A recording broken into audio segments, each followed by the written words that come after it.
Hello guys, welcome to the fifth video tutorial on Python programming for beginners. And in this video, I'm going to show you how you can save your program or how you can save your Python program to use this program in the future. So for example, you want to save your Python program and run it whenever you need in future. How you can do it, I'm going to show you in this video. So till now we were using this Python shell, and whatever code we write in this Python shell, it will execute this code very well, but it's not able to save your program. So whenever you just close this Python shell, your program is gone. It's not saved anywhere. So let's try to make a new file or new Python file so that we can use this Python file whenever we need, and we don't even need to worry about closing this shell.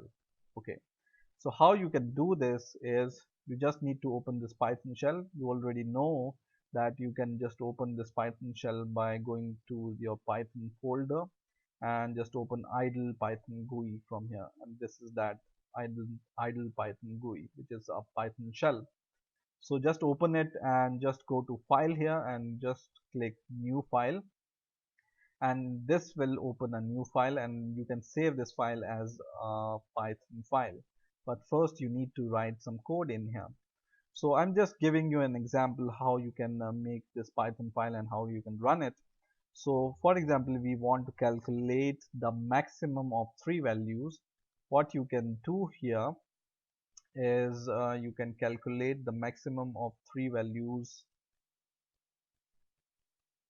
like this. So I have already shown you how you can take the input by using this input function, and how you can convert this input to an integer by just typecasting this string value which you get from the input to the integer and save it into a variable. So in the same way, I have three variable x, y, and z which are taking inputs from the user, and what I'm going to do is I'm just simply calculating the maximum value of these three numbers which user has entered, and I'm going to print this maximum. So maximum, I'm calculating this from a function called max, which I have shown you in the last video. It can take any number of argument. Right now I have only three argument because I want to compare three numbers and calculate the maximum value. So let's try to save this first. So you just need to save this program in order to run it. So you just need to go to file and just click save as, and in here choose your path for the Python file and just give the name of your Python file, for example test, and make sure that this here save as type is Python file here, which is .py file or .pyw file, and save your file. And now once your file is saved, you can just run it. Just go to this run tab and you can just click this run module or F5 key. Okay, so I'm going to run module, and this will run my module like this. So I'm going to give three numbers, for example 22, second number 33, third number 44, and it gives me the answer that maximum of these three values is 44, right? I can do this in a better way, that I can print something first, that the result is, or the max of three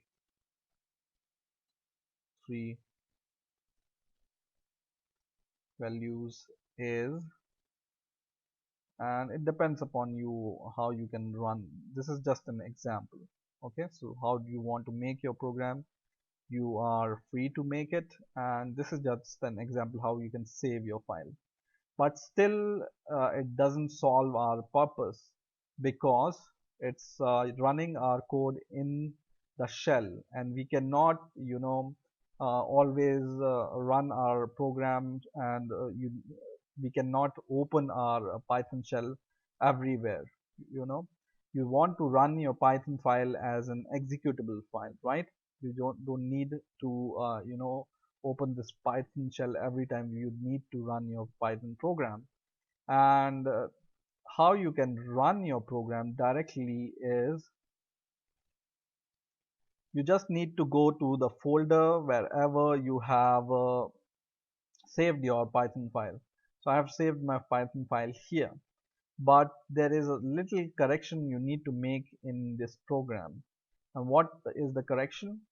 Because it's taking three inputs, and it will take the three inputs and it's going to print this answer, and just after giving you the answer or printing the answer, it will instantly exit.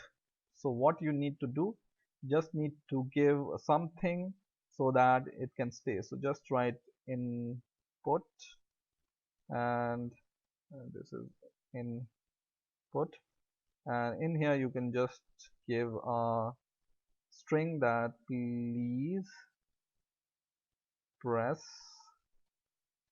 enter to exit, and this will keep your screen on, and until and unless you press enter it will not exit. Just save your program once again. Just go to file and save it, and then go to the Python file wherever you have saved your Python file. Okay, just go to the Python file. You can right click and you can open. If you are going to open it, it will open it in the Python terminal, and this will run your program directly. You don't even need to use this Python shell. Or what you can do, you can just directly double click it and it will open your Python program, and it will give you the option, please enter first number. I will enter first number 11, second number 33, third number 43, and when I press enter it will give me the answer, which is 43. The max of three values is 43, and now it will give me this option that press enter to exit, and when I press enter or any other key, I will exit from my Python code. Okay, so once again you can save your Python file by going to this file tab and make a new file, and just save your file. Once you have done writing your code, you just need to save your file as a py file. So you just need to go to file and save as, and you just need to give a name to your file and make sure that it's a Python file type. Okay, and once your file is ready, you just need to, or once your code is ready, you just need to save it. And once you have saved your file, you just need to go to the file and run it. If you have remembered, I have shown you in the first video that Python doesn't compile your program. Python directly runs your program. So you don't need to compile your program. It will run your program directly. Okay. And if any error occurs in your program, it will give you the answer at the runtime, and not at the compile time. So this is why you can run your Python file directly like this by double clicking. Okay. So I hope you have enjoyed this video. Please rate, comment and subscribe, and bye for now.